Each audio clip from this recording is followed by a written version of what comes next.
મેં બે અરજી કાલે કરેલી છે। એક અરજી એ પ્રકારની છે કે અમને જે હનુમાન કથા જે કહે છે તે અમે આવકારીએ છીએ, એની સામે અમારો કોઈ વિરોધ નથી અને સનાતની તરીકે એની સામેનો વિરોધ હોવો પણ ન જોઈએ।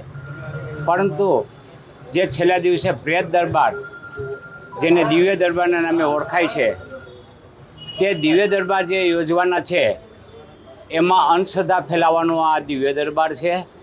તો એમાં મેં મોહિદ્રાનો જે પ્રશ્ન રજૂ કર્યો છે, એટલે એમને મને મીડિયા દ્વારા આમંત્રણ આપ્યું છે, કોઈ રૂબરૂ આમંત્રણ આપ્યું નથી।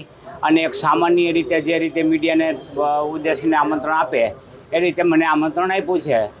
એટલે એ આમંત્રણમાં એમને જે કાંઈ પડકાર ફેંકા હોય તો મારે એ પર્દાફાશ કરવો એ મારી પવિત્ર ફરજ છે। એટલે એક આલોચક તરીકે જ્યારે હું આલોચના કરી રહ્યો હોય ત્યારે હું તેમને દરબારમાં જઈ અને મોહિદ્રાનો પ્રશ્ન રજૂ કરીશ। જો મોહિદ્રાના પ્રશ્નમાં તેઓ મને ઉચિત લાગશે તો હું બાબાને આવકારીશ। મને એ ડિવિઝને બોલાવવામાં આવ્યો છે અને અરજી સંદર્ભે બોલાવવામાં આવ્યો છે। પ્રોટેક્શન નહીં મળે તો પણ હું જવાનો પ્રયત્ન કરીશ અને જવું જોઈએ એવું હું માનું છું।